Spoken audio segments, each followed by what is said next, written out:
It's my lucky day. It's my lucky day. It's my lucky day. My lucky day.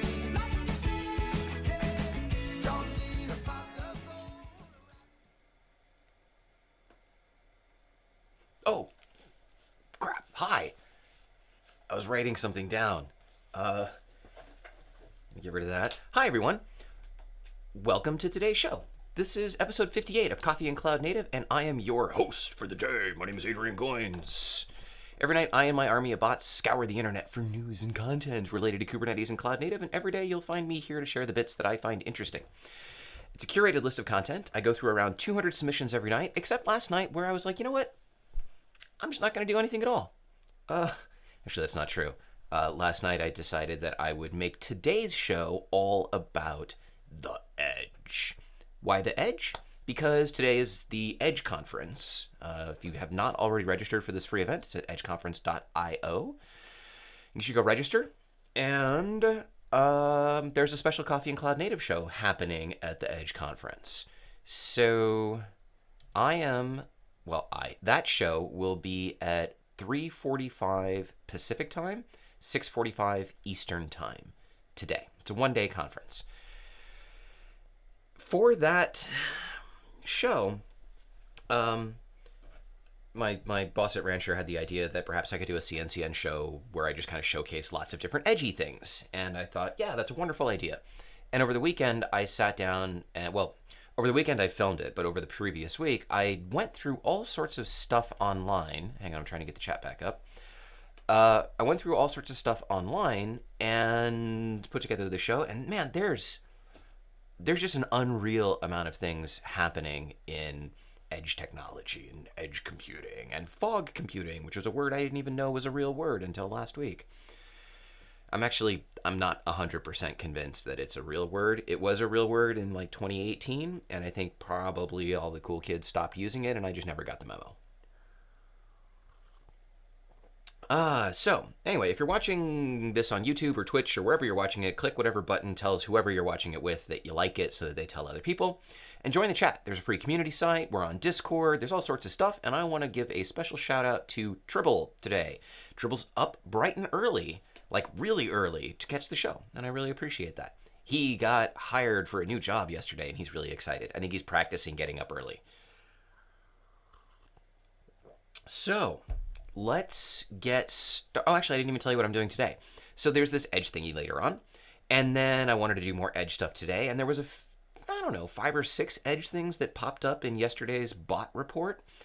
But it wasn't enough. And I was about to post something on Discord that said, hey, I don't have anything to talk about tomorrow. Tell me about your Edge stuff. And I was like, you know what? Let me just go to GitHub and search for Kubernetes Edge.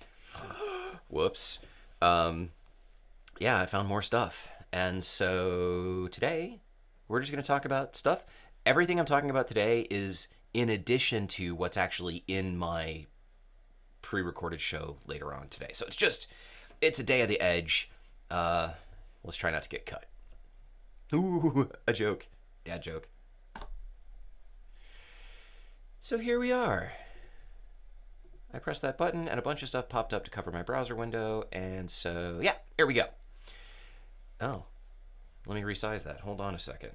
Like, why is that so small?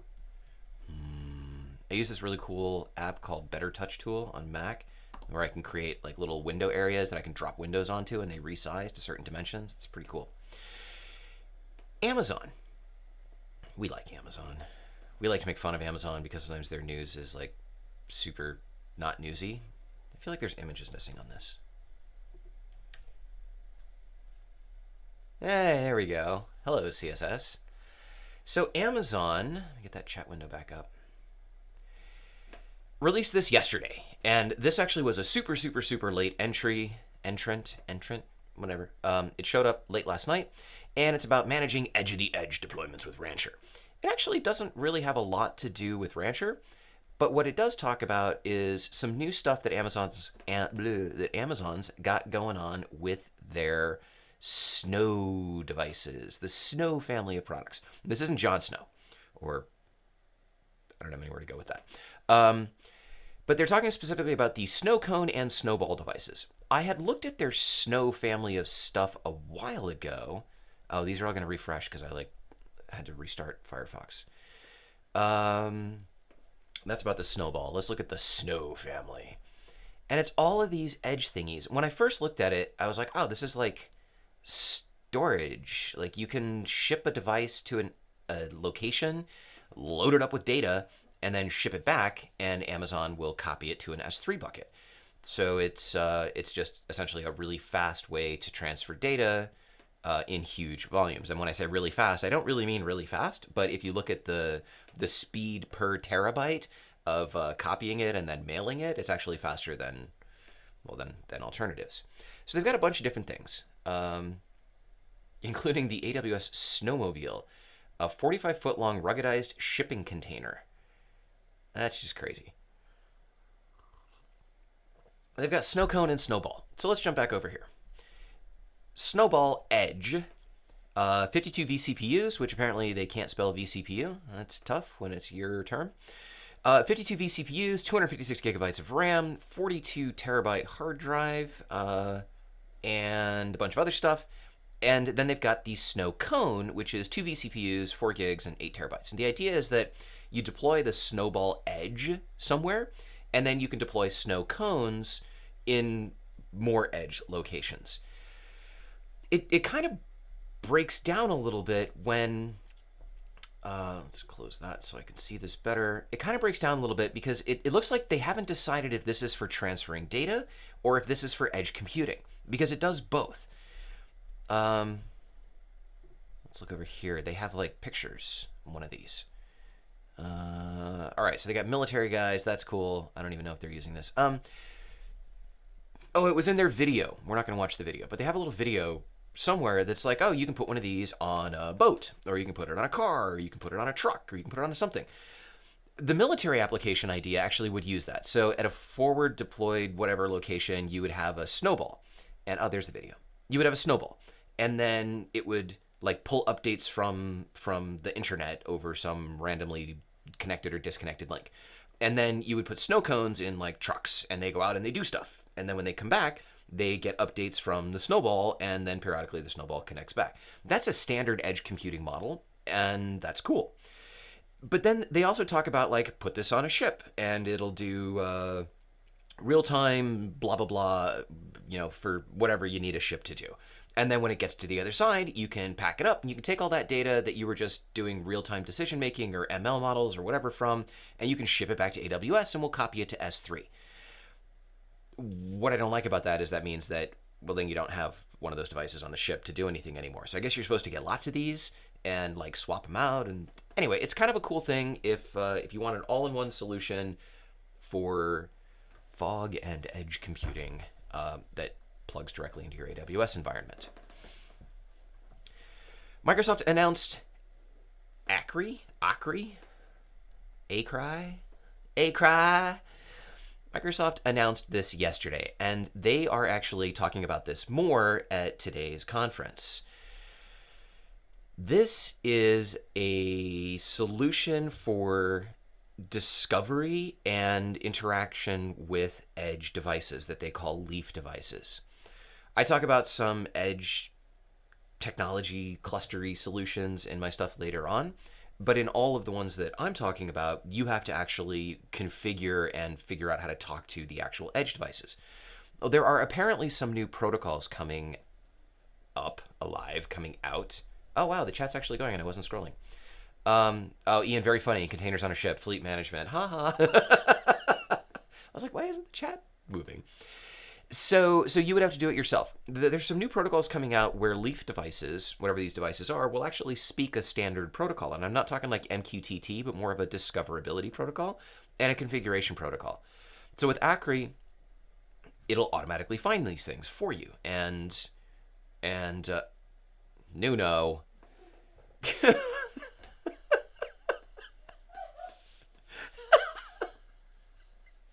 Oh my gosh. Join the chat. The chat's crazy. There are games in the chat trying to like distract me, which sometimes work. Anyway, I don't know what I was saying. Crap. discoverability, auto configuration, and so on and so forth. So I'm not going to steal their thunder. Just know that they announced this yesterday, so I'm able to say, hey, check this out. And if you want to see more about it, come to the Edge conference. They are on at... When are they on? They're not in that column. Are they in this column? Okay, you know what? I don't know when they're on. Gosh, there's a lot of cool stuff there. Back to this.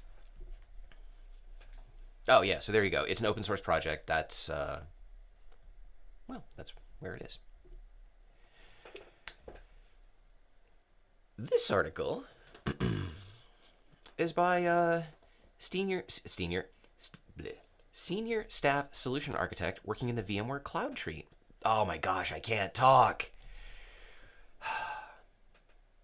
Yes, you hear Wifebot laughing in the background. She's over there on the other side of the wall. Okay, this is by a dude who works at VMware.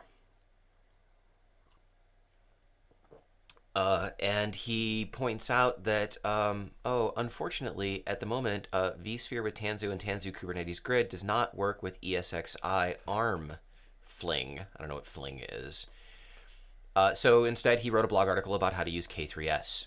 So if you are interested in or looking at... What is this thing? ESXi, I know, but what's ARM Fling?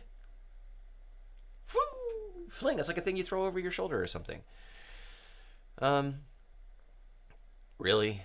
Really? That's your image? Okay. Anyway, if you are in the VMware camp of stuff, if you've got ESXi ARM Flings running somewhere and you want some Kubernetes, well, K3S apparently works well. So he's got an article on how to make that work with vSphere. ESXi on ARM. Yeah, Nuno, that's right. Why are they calling it Fling? Like, I don't know, man. Like, Fling either means like you throw something, like a frisbee or a rock, or, well, I guess like a coin. I don't know. Flinging is like something small. Or fling has another meaning entirely that I just don't associate with ESXi. Call me old-fashioned.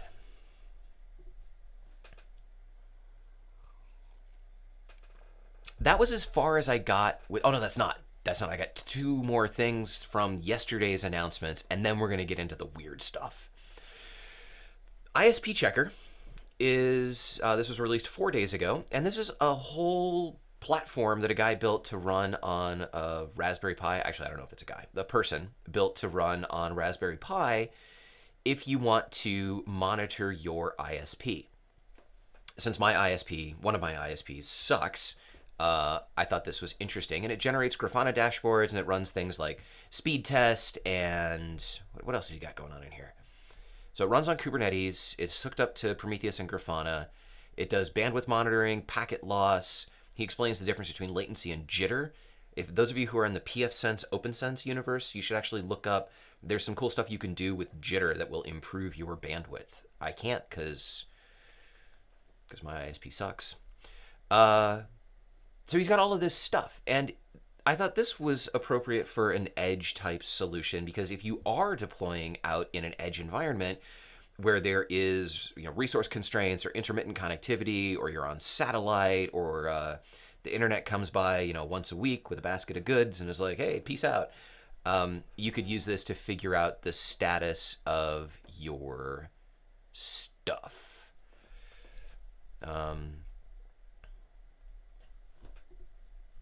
Yeah, so there you go, ISP Checker. Next is a blog article from Henrik. I'm not going to even try to say his last name. He put out an article about running RKE in an air-gap environment, which is one of the candidates for edge-type stuff. Because remember, like, air-gap intentional is the same as air-gap that's unintentional. If you're somewhere where the internet just doesn't work, or it works intermittently, well, you're effectively in an air-gapped environment. He wrote some scripts. So RKE works great in air-gap, but in any air-gap solution, you need to make sure that you have all of the images somewhere locally that the machines can pull from. So he wrote 2 scripts to do this. The first one just pulls from Docker Hub using Docker pull. That in itself isn't super amazing. He did write the script to run in parallel, which is very cool. But the other one that he wrote, and I don't have anything else to show you here but his little video on his screen, the other one that he wrote uses Scopio. Scopio pops up occasionally as a solution for doing stuff, and he used Scopio to demonstrate that you can pull images to put them on a machine without using Docker. I thought that was cool. There are some limitations in that Scopio, he couldn't get it to pull in parallel. It was creating some kind of an issue. So the Scopio version does take longer than the Docker version, but if you're somewhere that Docker is not available, you probably don't care. Noel wants to know, what was the name of that project? That was called ISP Checker. There you go. Links to all of these things do go up in the free community site after the show. So if you watch this on YouTube, if you watch this on Twitch, if you watch this anywhere, and you're looking in the video description and you're like, well, where are the links? The links are in the free community site at, I'll start scrolling that across the bottom of the screen. So yeah, so thank you, Henrik, for putting this out. Oh, did you see this? We had the Turing Pi on last week, and I was like, oh, it looks really cool, except that it only does Raspberry Pi 3 modules. Well, soon it won't. They announced, now this is not available, this is a Kickstarter-backed company, so they announced yesterday, I think. Yes, 2 days ago. Turing Pi 2. This will use new modules that are Raspberry Pi 4. Because of the increased power requirements and space, I mean, look at that heatsink. Woo! I mean, consider this is on it's basically a RAM chip, so that's maybe the heatsink's not that big, but still, the other one didn't really have it. That looks nice, at least as far as an image goes. These are the modules that they're planning on putting together. So Raspberry Pi 4 with 8 gigabytes of RAM and 4 cores and 32 gigs of storage. And they're looking to be able to stick 4 of them on a board. So that'll get you 16 cores and 32 gigabytes of RAM on a mini ATX form factor. I don't know if it comes with a case or not. But that's pretty cool. I've only got 4 cores and 32 gigabytes of RAM on my Protectly nodes. So this boosts it up, and hopefully can work without a fan. We're hoping. They give some example use cases, for example, edge infrastructure, and Svelan says he likes the sound of my mug when I leave it on the table. Really? That noise? It's the sound of like a mug full of coffee, son. I don't know. I don't have anything cooler. I should put like a glass coaster. It is on a leather coaster. Do I get points for that? It's like, ooh, how posh. I don't actually think it's real leather. It's probably not. They give some cool applications: edge infrastructure, ARM workstation, and a bunch of other stuff.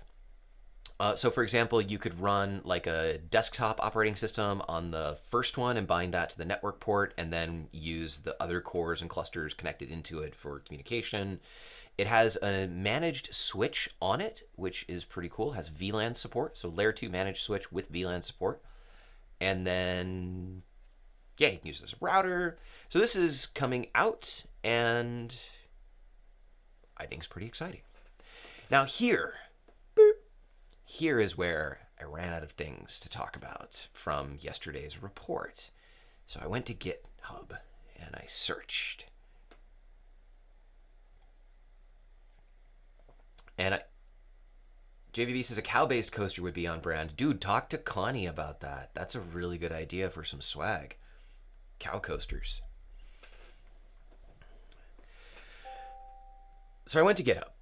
And I searched, and I filtered out everything that like nobody had touched in 4 years or whatever. And I came up with more stuff than I have time to talk about. So let's just get right into it. Eclipse IO Fog. Fog computing, I told you this is a new term that I ran into. And if you don't know what it is, you've heard of edge computing. Well, I always thought that edge computing was like the edge. And fog computing defines that maybe there's something that happens between the core, off screen again, between the core and the edge. This could be, routers and ISPs, or it could be something that does middleware processing. If your edge environment is like a retail store, then you have enough capacity to do stuff there. But if your edge environment is a Humvee, well, then you need something where the Humvee comes back. This is like the Amazon thing. The Humvee comes back, it uploads some data, something processes that there, and then sends that out. You can define that as still being part of the edge, or you can say that that's the fog. Ooh, get it? Cloud, fog, edge, whatever. We're going to run out of words one day. So fog, IO fog wants to, here we go. So IO fog wants to be that thing. It wants to be the middleware thing before whatever. And they give examples of, for example, it could be an ARM computer in a vehicle. The thing is, this is not necessarily Kubernetes. This can just be a standalone bunch of stuff running on a machine. So if Kubernetes is too much overhead for your infrastructure, that missed? Really? Missed? Okay. Sure. We get fog here in the morning. It's really pretty. So it doesn't have to be Kubernetes. So there's routers, there's proxies, okay, so now they step it up where you could have two vehicles, and maybe your vehicles can talk to each other, and then they also can backhaul data to a fog node. And then they step it up again, talk about more stuff. And now they're like, okay, maybe your fog node is Kubernetes. And how would these things and what do the parts work and who do they belong to and stuff like that. This is part of the Eclipse project. It's a distributed edge compute network platform that strives to be totally comprehensive. Yeah, their README sucks. Strives to be totally comprehensive and solve all of your fog and or edge computing solutions. Oh my gosh, now you can do stuff from outside with a fog node before Kubernetes, talking to the things, and their docs are really good. Kedge. It took me a while to decide if I wanted to even put this one on the show. Cute, Nuno. Nuno says fog computing was created in England. Probably. I don't know where I am. Okay. I don't know what that was. Kubernetes Edge Proxy. Unlike most things that I was looking at, which are designed to be standalone solutions that stuff talk to, this is actually something that you can bake into your application. It's Go. So it's a Go module that you can bake in that is designed to simplify the pain of cross-cluster Kubernetes communication. So you've got something running in one cluster, and you want it to be able to talk to something in another cluster. So you run a dialer actually in your pod that connects to a thing running in another cluster that then maps services. And all of this it's basically a proxy for HTTP and gRPC. So all of this is proxied and encrypted and plugs into external CAs, or you can use this other piece called Winch that I couldn't really actually figure out how this part works because I don't write Go. But you can use Winch, which allows you to plug it into an external OIDC provider and then do certs and all the other TLS wonderfulness. So if you're a developer and you've just been sitting there for the last week being like, gosh darn it, cross-cluster Kubernetes communication is painful. There you go. What is it? 854. What do I got? I got 1, 2, 3, 4 things. Okay. I'm going to talk about this for 2 reasons. One, I want to thank them for bringing back blink tags. If I leave this on the screen, it's just going to keep doing that.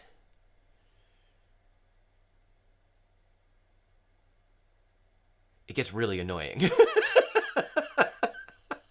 It gets really annoying. Outside of that, it's a pretty cool project. So EdgeNet is actually a deployed development cluster environment, and I want to explain what they do. Here we go. But I can't scroll those stupid blinky things off the screen. Basically, if it's a Kubernetes cluster, they have a better image somewhere. Here we go. Can I make this big? Hey, look at that. It's a distributed cluster that you can dedicate nodes to. So let's say that I've got a node somewhere. I can say, hey, I want to contribute my node to your cluster. So they've got nodes all over the place, and then there's a master environment that runs somewhere. And these are edge deployed worker nodes. If we stopped there, you're like, who cares? This is a security nightmare. But on top of this, it's for researchers. They've built in an entire authentication framework where you see there's like big laptops and then little laptops. So big laptops represent authorities and little laptops represent users. I can donate a node and then I can become an authority and then I can hand out access to users behind me and I can designate what nodes they're allowed to use, how much resources they're allowed to use, and so on. So it becomes a community multi-node distributed Kubernetes cluster that's designed for a community that is nice to one another, not a community where somebody's going to come in and deploy a bunch of crypto. But if somebody were to come in and deploy a bunch of crypto, well, the authority can just nuke their account and all of their stuff goes away. It's open source and has good documentation, and it took me a while to figure out where their actual install docs are, and then I found that it's in the file called install. It's just not linked anywhere. So with this, you can either petition and say like, hey, I'd like to join your community, or if there was another community that you already belonged to that maybe was going to deploy this, you could say, hey, I'd like to become an authority, or I'd like a user account. We're looking at this. Shipwreck has an idea about pooling resources to give all of us access to Kubernetes environments where we can deploy and play with stuff, particularly the things that we showcase on the show. We can set them up and actually kick the tires on them. I really like that idea, but when he presented it to me, I was like, oh my God, security, danger, no. I don't want to be in the business of managing that. A solution like this would allow us to delegate the same way that you delegate stuff to moderators in a chat or whatever. There's a hierarchy of things, and so this is interesting. He's going to dig further into this, and we're going to see if this makes sense. Out of this, totally randomly, and totally having nothing to do with Edge, I found, was it here? I thought it was here. Was it on their GitHub repo? Yes! Okay, support. To chat with a member of the EdgeNet team live, please open our Talk To window. And I was like, what the heck is a Talk To window? You go to websites and they've got that little stupid bot in the corner that follows you around like a used car salesman being like, hey, can I help you? And you're like, no, go away. And then you go to a different page and it's like, hey, can I help you now? No, go away. Hey, can I help you now? Well, you can get rid of those things with, uBlock Origin or something like that, or just block intercom.io at your Pi-hole or your Blocky thing. Talk To is one of those things that's not a total rude used car salesman. Basically, and it's totally free, and that's why I'm putting it up here. It's totally free. Their idea is that you can monitor your customer activity in real time. You can meet customers where they are. They can pop up a thing and say, hey, I'd like to talk to you. And you can be like, great, cool. You can staff it with your own people. And because they're your own customers, they're like, we're not going to charge you to talk to your own customers. And in their FAQ, they have a thing of how the hell do you do this for free? And they said, oh, well, if you don't want to talk to your customers or if you don't have people to staff this, you can hire us to do it for you. And we have...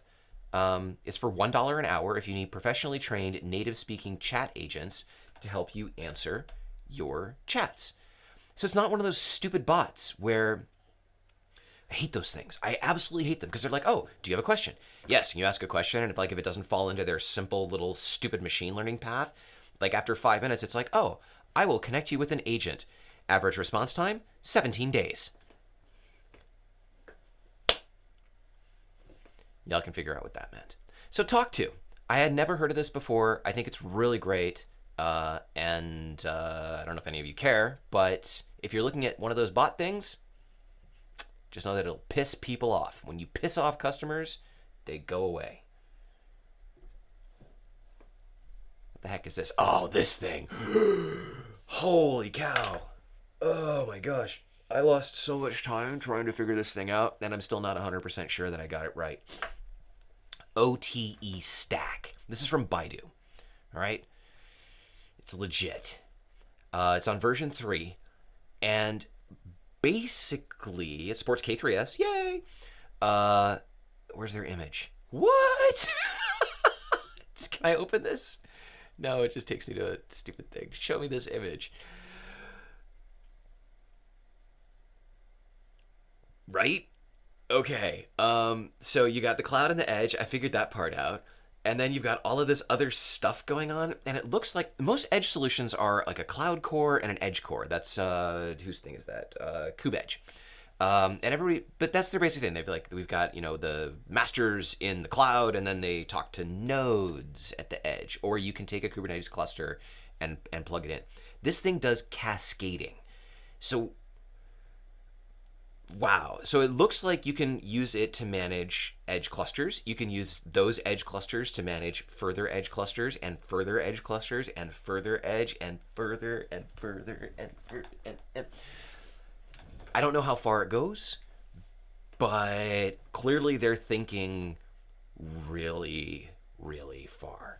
If you look at a business hierarchy, you know, maybe you have, you know, corporate and or the cloud or whatever, and then you've got regions, and then you've got, you know, satellite offices in cities, and then maybe you let people work from home, and or maybe you can get this to where you have fleet vehicles. Or this does not appear to provide any limitations on what you're able to do with the architecture and infrastructure that you have. That's really all I can say about it, because I had not enough time last night to go through it, and by the time I got to it, like my brain hurt. It's difficult every night to go to things and be like, okay, I've never seen you before. What are you? And learn enough about it that I can come here and not sound like a total tool. And sometimes I probably fall short of that. But I try really hard to at least give you guys enough information about these things. You might be like, yeah, cool, let's go look at that. And if you know, I say this at the end of the show, if any of you use any of these things, if you look at them, if you've used them, if you go play with them, bring that information back to me and I'll put it back on the show. We're a community. We're all trying to figure this stuff out. My job is to just, I was gonna say throw things over the wall, but it's like I'm shoveling things over the wall. Backing up trucks and like dumping them over the wall and be like, there you go, have a good time. And now let's talk about the tool of the day. Tool of the day isn't really an edge tool. I found this and I was like, what? What? And I showed it to Shipwreck and he was like, what? Okay, so this is container SSH. Basically, it's an SSH. So when I first saw this, I was like, oh, please tell me you're not like an SSH daemon running inside a container. I will crush you. No, it's an SSH daemon that spawns containers. You got to watch their video here, their little askinema. So you SSH into something. Oh! I'm sure they're not paying licensing fees for that. So you SSH into something, and it actually spawns a container and drops you into it. So assuming that you're not able to escape from the container, you can put users into things that have just exactly the tool set that they want to do. Remember that containers aren't magic. Containers came from chroot and BSD jails and all of that other stuff. But wow. I don't know if it's useful. I don't know if I would ever use it. But if you are in a situation where you're like, man, you know what? I've already got this container. If I could just like limit them to this, then there you go. Tool of the day. That's all I got for you today. Was that enough? Are you sad? If you liked what you saw today, give the video a thumbs up, subscribe to the channel, click the buttons, do the things, do the happy dance, punch the like button, knock your glasses off your face, follow me on Twitch, Twitter, Nuno. Links to everything I talk about go up onto the free community site after the show ends. So just come join us. It's community.cncn.io. It's right there. Community members get access to the links. They get access to the video replay a day before the rest of the internet. It's totally free. It's growing every day. And people are starting to post their own content in there. So I really appreciate that. We're starting to get some cool conversations. It's only been up for a couple of weeks, but the response to it has been fantastic. So thank you all for that. If there's anything you'd like me to consider for the show, hit me up and let me know. I'm all over the place. You can find me, and I know that some of you are also doing that. Yeah. Well, there you go. Have a great day, everyone. Oh, I almost forgot. There's the Edge conference today. I didn't almost forget that. But if you don't give a rat's patootie about Edge, I don't even know what that means. If you don't give, you don't care about Edge at all, but you care about security, there's also a conference being put on today and tomorrow by our friends over at Snyk. That's SNYK. Snyk? I like Sneak. Sneak sounds cooler. So, yeah, you know, there's so much stuff going on, and it's whatever. You can go back and forth between them because they're free. I looked at their stuff last night. There's a bunch of really cool security stuff going on over there, too. So pick and choose, go to both, have them up in separate windows. That's it. Thank you all for watching. Keep learning. Stay safe. Stay dangerous. Stay awesome. I'll see you in the next show.